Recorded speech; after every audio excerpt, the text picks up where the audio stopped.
G'day everyone, I am the man called Kemosabe, the man with a plan from the land down under, and this is my review of Super Harem, written by Matt Wenger, art by John Joseph Ball, and colours by Farah Numaliza. I was allowed access to a preview copy of the book, so my last few pages aren't coloured, but that won't detract from my review. We start the book by being introduced to Tim, our narrator and the protagonist of the story. He addresses the reader and explains he lives at Apollo Beach, a popular tourist spot that gained their own superhero, a mysterious protector known as the Valkyrie, who suddenly disappeared a few years ago. Tim receives a message on his phone from his friend Lucas. The background of his phone is a picture of a pretty blonde woman.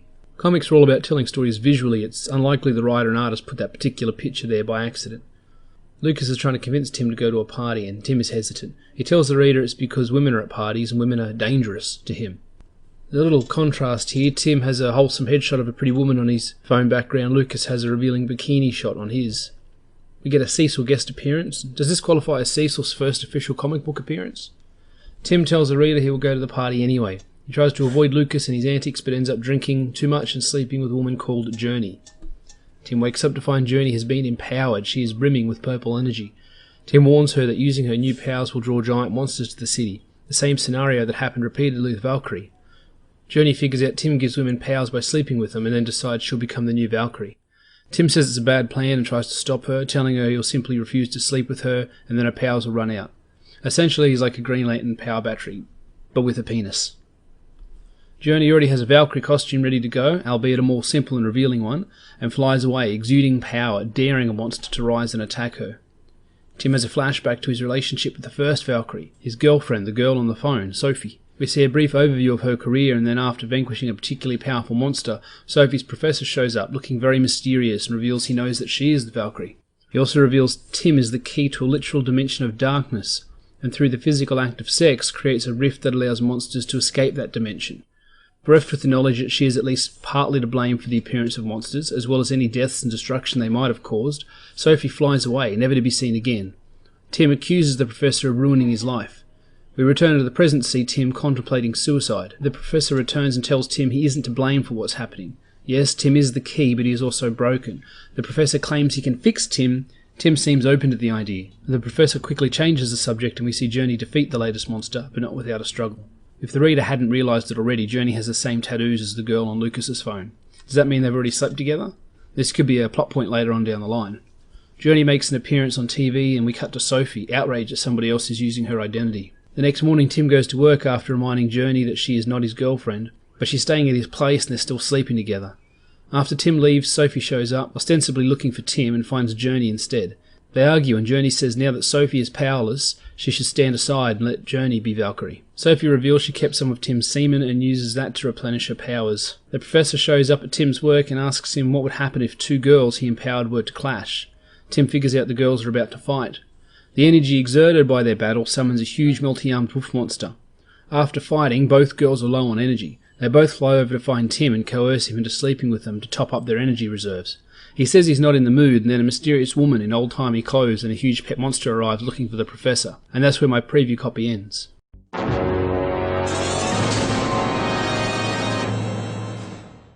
This is a sort of book that's both light-hearted but also capable of pathos. This is helped by the art. The best examples of the art in this book evoke frenetic motions, smooth panel transitions, and a sense of dynamic movement. The fights in particular are well rendered. You get a real sense of the vastness of the scale of these monsters and how dangerous and overwhelming they are. The art is extremely detailed, even to the point of being over-rendered in some places. You can appreciate the gruesome, otherworldly appearance of the monsters, the tons of debris and rubble the battles produce, the huge amounts of energy being generated and channeled by the characters. This book quickly escalates from a guy at a party trying not to sleep with women to life and death battles against city-sized monsters. The colouring in this book is amazing. I've heard talk of Farah Numaliza working on a few Indian CG books, in the similar way people talk about prolific letterer and artist Eric Weathers. Farah has a bold, high-contrast style that is warm and colourful, perfectly suited to the tone of this book. I've said before a colourist can make or break the art, and Farah has used her skill to enhance every aspect of the renderings. The glow of dusk streetlights on the boardwalk, the high-contrast backgrounds that allow figures to jump off the page, the subtle night hues on bare flesh. She is a masterful talent, someone I'd certainly consider employing in the future for my own books. I can think of no higher praise than that. Wenger's writing style is almost like a stand-up comic, with some characters' dialogue sounding like an explicit setup for one-liners, delivered deadpan by the protagonists. There is some crude humour in there, but some more subtle, ludicrous situational humour beneath the surface that I laughed along with.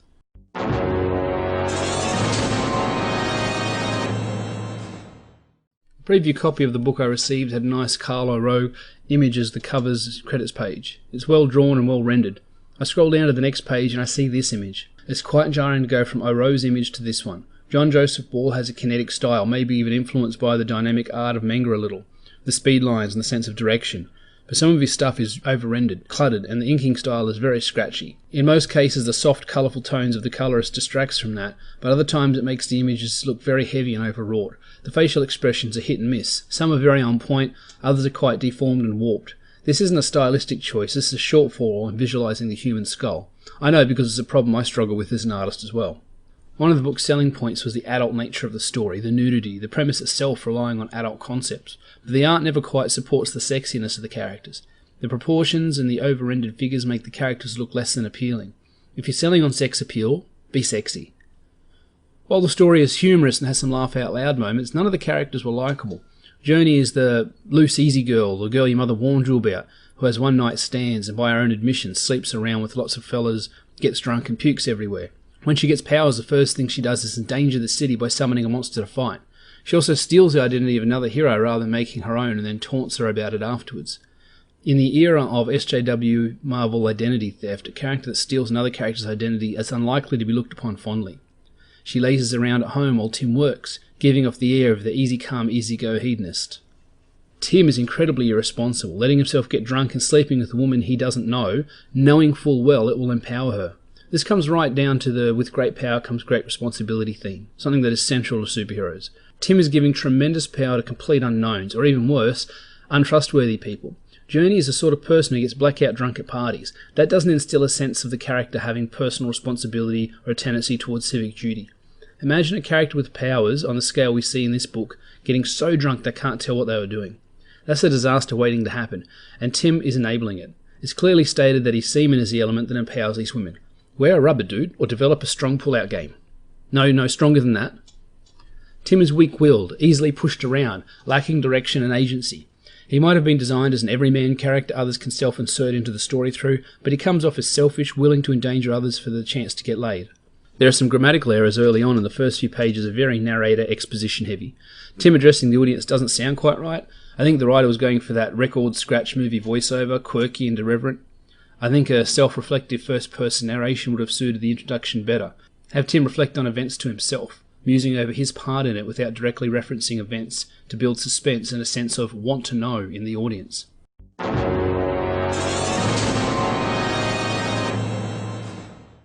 This book has an amusing premise. What if a guy gave superpowers to any woman he slept with?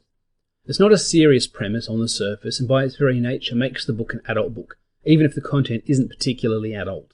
You can't have a book about some guy with a pterogen missed penis on the shelf next to Spider-Man or Iron Man, especially now the majority of modern comic book heroes have been reduced to Silver Age sexlessness.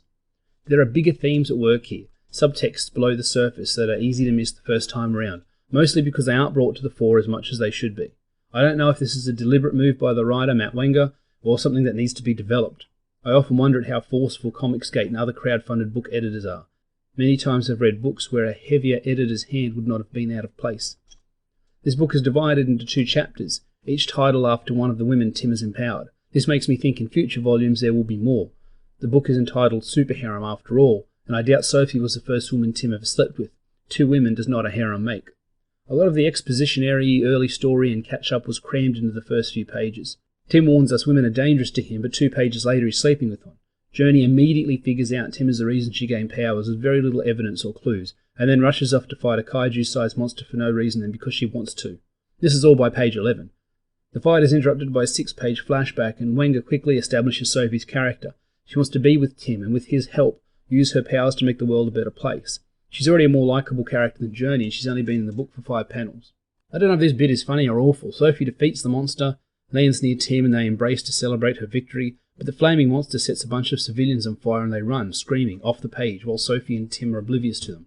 This is kind of funny in an absurd, South Park violence kind of way, but the book shifts to quite serious, large-scale stakes, life and death events that clearly do matter. The tone shifts constantly. Can the audience laugh at these people dying, but be worried for the characters when they sustain damage like this?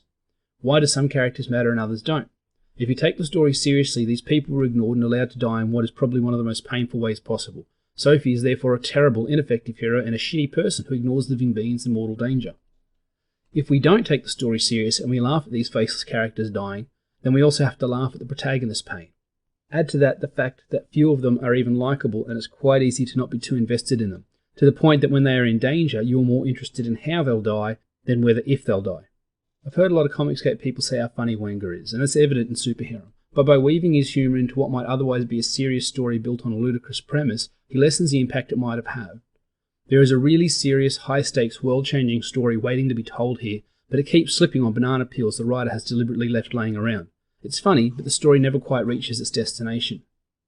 This book could have a vast Miracle Man or Kingdom Come scale story, the world empowered with irresponsible heroes and villains fighting and dying while not even realizing they are summoning a vaster threat that will end mankind. In the background, shady professors and immortal mother of monsters scheme and manipulate, and stuck in the middle of it all, Paul Regular, Tim Everyman.